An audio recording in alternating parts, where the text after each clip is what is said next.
Sepanjang tahun 2023, 2024, bahkan memasuki tahun 2025 ini, BJTM ada di dalam tekanan, di mana itu tergambar dari penurunan laba bersih yang ada sejak dari 2022 ke 2023, begitu juga 2023 ke 2024, bahkan memasuki tahun 2025 ini. Dari data yang ada, berita masuk di bulan Februari, BJTM secara laba bersihnya turun di atas 20% jika dibandingkan dengan periode yang sama 2 bulan di tahun 2024. Nah, jadi pertanyaan sekarang, apakah BJTM masih cukup menarik untuk masuk sekarang ini, karena mengingat sebentar lagi atau bahkan sudah boleh dikatakan sudah masuk dalam momentum pembagian dividen dengan harga yang kalau kita lihat dalam 1 tahun terakhir ini sudah koreksi 10,43%, bahkan dia sempat koreksi mencapai 20% lebih. Ya, dia sempat koreksi 20% lebih ketika dia turun ke harga 454 dan BJTM sudah naik ke 515 sekarang ini. Nah, mari kita akan membahasnya. Dari data yang ada di sini terpantau untuk BJTM belum merilis laporan keuangan kuartal 1 2025, padahal sudah memasuk ke pertengahan tahun 2025 ini. Sejak 2023 dan 2024, laba bersih BJTM mengalami penurunan. Dari yang tahun 2022, kalau kita lihat di sini, untuk tahun 2022 dia ada di 1,5 triliun. Nah, masuk di 2023 dia tinggal 1,4 triliun. Masuk lagi di 2024, sekarang tinggal 1,2 triliun. Dan dari berita yang ada di sini, naik BJTM catat penurunan laba 23% ya, 23,98% per Februari 2025. Nah, tentu kan ini bisa menjadi bahan lah untuk Anda melakukan analisa, setidaknya untuk Anda membuat keputusan. Apakah Anda, jika sudah punya, apakah tetap akan hold, ataukah mungkin Anda akan switching ke saham-saham yang lainnya, ataukah justru malah sebaliknya, bagi yang masih belum punya, justru malah tertarik untuk masuk di saham BJTM, karena nanti juga saya akan membahas tentang potensi dividen yang bisa didapatkan ketika membeli di harga sekarang ini, tentunya dibarengi juga dengan resiko yang ada. Dan saya akan coba melihat ya, membahas dari analisis berkaitan dengan PBV band atau PBV standar deviasi bandnya, sebenarnya di harga-harga seperti apa, di posisi-posisi seperti apa BJTM ini bagus untuk kita mulai masuk. Nah, kita lanjut ya Sobat Investor, dengan laba bersih yang turun 23,98% per Februari 2025, artinya ini perbandingan 2 bulan di tahun 2025 dengan 2 bulan berjalan Januari-Februari di tahun 2024. Nah, Sobat Investor, dengan data-data ini seharusnya kan bisalah membuat kita melihat bahwa sebenarnya apakah BJTM ini ke depan masih bisa lebih baik lagi. Memang Sobat Investor, semua ini juga kan baik penurunan harga sahamnya, termasuk juga dengan penurunan kinerjanya, ini juga terdampak dari berita yang kita lihat di sini ya, di mana dari berita yang ada di bulan Februari kemarin untuk BJTM ini kan terdampak dengan kasus ya, kasus kredit fiktif senilai 569 miliar. Bayangkan ya Sobat Investor, 569 miliar kredit fiktifnya. Sedangkan rata-rata pendapatan BJTM kalau kita lihat di sini dari data yang ada per kuartalnya itu ya di kisaran 300-an. Jadi kalau dibulatkan di sini atau dibandingkan kredit fiktif itu ada di 569 miliar, maka bisa digambarkan 2 kuartal ya laba bersih dari BJTM ini. Nah, ini juga kan yang memang bisa menjadi salah satu alasan untuk investor akhirnya masih bersifat wait and see di BJTM ini, atau bahkan mereka yang sudah masuk mungkin memilih untuk keluar ya, karena kalau kita lihat di sini dari data yang ada untuk jumlah pemegang saham BJTM, memang sebenarnya kan BJTM ini mereka yang ada di dalamnya lebih bersifat loyal ya sobat investor, karena dengan kasus yang ada, dengan juga sentimen-sentimen negatif yang ada, terjadi penurunan harga saham yang sangat signifikan. Anda bisa lihat di sini ya, terakhir kalau kita lihat data dari 30 November dia ada di 64.000 untuk jumlah pemegang sahamnya ya, 64.000 investor jumlah pemegang sahamnya terakhir di bulan November. Tetapi masuk di bulan April dia sudah turun di sini ya sobat investor, sudah 64.303, artinya ini turun kisaran 600 ya, kisaran 600 jumlah pemegang saham yang berkurang di BJTM dalam 6 bulan terakhir ini. Dan kalau dibandingkan dengan saham-saham yang lain, ini termasuk penurunan yang kecil ya, penurunan yang tidak terlalu signifikan. Berarti di sini BJTM ini adalah mereka para investor yang sebenarnya ya boleh dibilang holder garis keras, artinya betul-betul loyal dengan saham BJTM ini di tengah penurunan harga saham yang ada, di tengah penurunan laba bersih yang ada, di tengah juga diterpa juga dengan kasus kredit fiktif yang bahkan mencapai 2 kali laba bersih kuartalan dari BJTM. Bisa Anda lihat penurunan jumlah investornya ya tidak terlalu signifikan ya, seperti itu. Jadi untuk Anda para holder ya sebenarnya kan Anda juga ternyata adalah investor yang sebenarnya Anda bersama-sama dengan investor lain yang boleh dibilang loyal, seperti itu ya. Dan kemudian yang kedua ya, sebenarnya kan kinerja di tahun 2023, 2024 dan masuk di 2 bulan tahun 2025 ini juga memang jangan dulu langsung dijadikan acuan bahwa BJTM ini akan terus mengalami penurunan, karena dengan terbongkarnya kasus yang ada, dengan usaha-usaha perbaikan yang ada, tentu kan ini bisa menjadi momentum untuk BJTM bisa rebound di tahun 2025, sekalipun memang di 2 bulan berjalan itu masih terpantau mengalami penurunan dan penurunannya sampai 23,90%. Nah, maka dari berita juga yang ada di sini sobat investor, bahwa tren pelemahan rupiah bikin bisnis remitansi Bank BJTM melesat.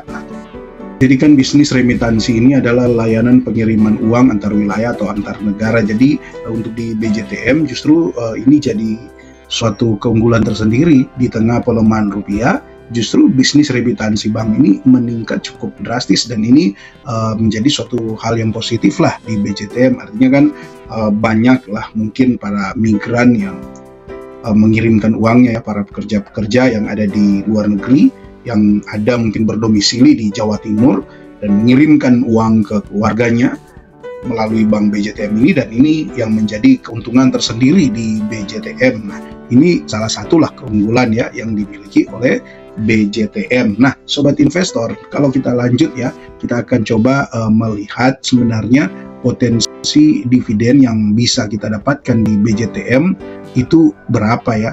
Sobat investor, bisa Anda lihat di sini ada sesuatu yang menarik sebenarnya dari BJTM, mana dari data yang dibagikan di sini, sobat investor perhatikan ya, bahwa untuk dividennya kita ambil saja dari 2020 ini itu terus mengalami peningkatan sampai ke tahun 2023. Padahal kalau kita lihat ya sobat investor, di tahun 2023 justru sebenarnya kan laba bersihnya menurun, tetapi secara dividen per share-nya malah mengalami peningkatan, dan ini juga memang diikuti dengan peningkatan dari dividen payout ratio, di mana di tahun 2020 hanya di 49%, 2021 dia masuk di 51%, 51,3%, di 2022 dia masuk 51,6%, dan di 2023 dia masuk ke 63,7%.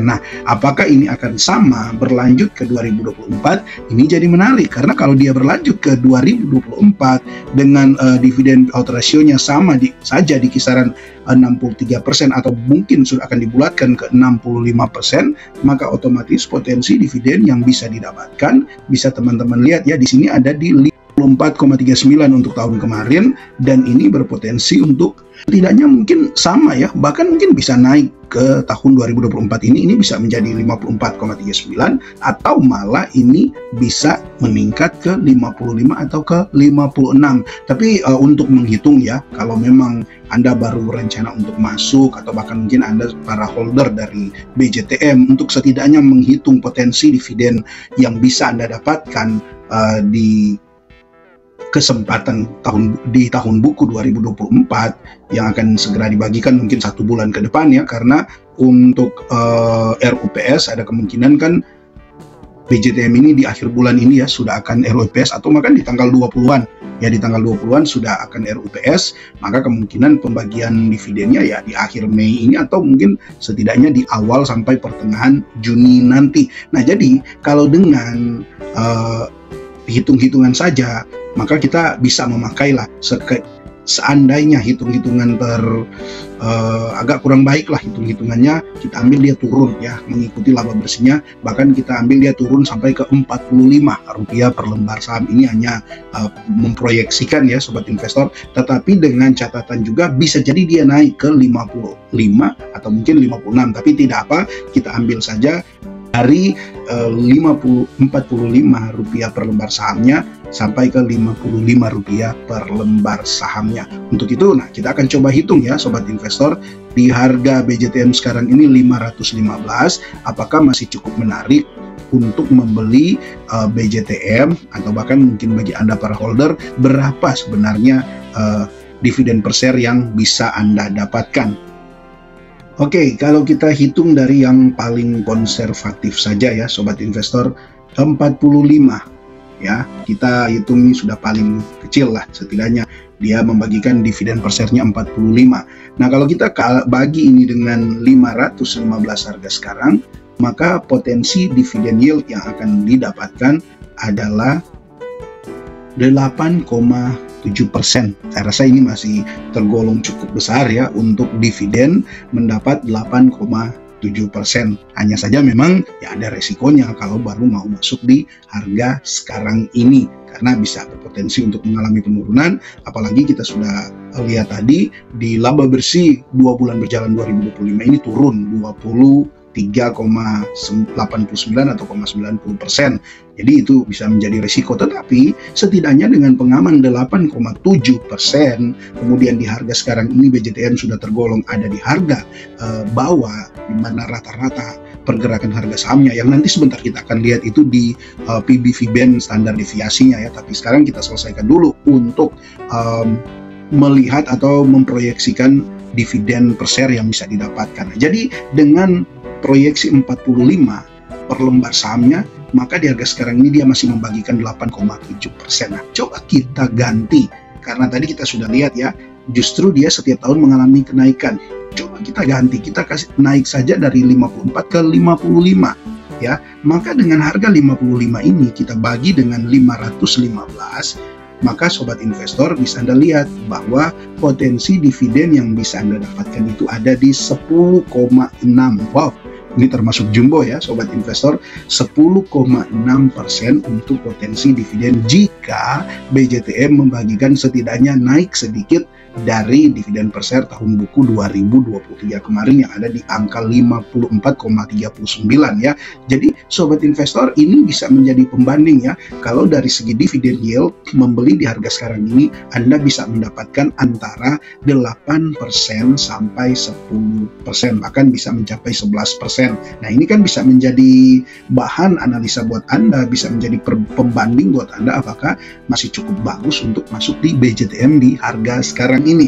Nah, untuk Anda para holder kan sudah ada gambaran, setidaknya Anda akan mendapatkan kisaran 45 sampai 55 per lembar sahamnya untuk dividennya. Jadi ya tinggal Anda hitung sendiri, Anda ada di average harga berapa. Oke lah, mungkin Anda memang pernah masuk di harga yang lumayan tinggi ya, mungkin Anda pernah masuk di harga misalnya 700, maka dengan Rp55 per lembar sahamnya, kemudian bagi dengan 700 kan masih menawarkan potensi dividen 7,8%. Ini masih cukup bagus ya sobat investor, dengan catatan ada potensi untuk ketika harga saham dari BJTM ini kembali naik, Anda bukan cuma dapat dari dividen, tapi juga ada bonus dari capital gain-nya. Apalagi kalau Anda sempat average ya, average down ketika harga BJTM bahkan turun di harga 400-an. Nah, itu kan akhirnya membuat average Anda itu jadi lebih rendah lagi. Oke, ini untuk dividen ya sobat investor.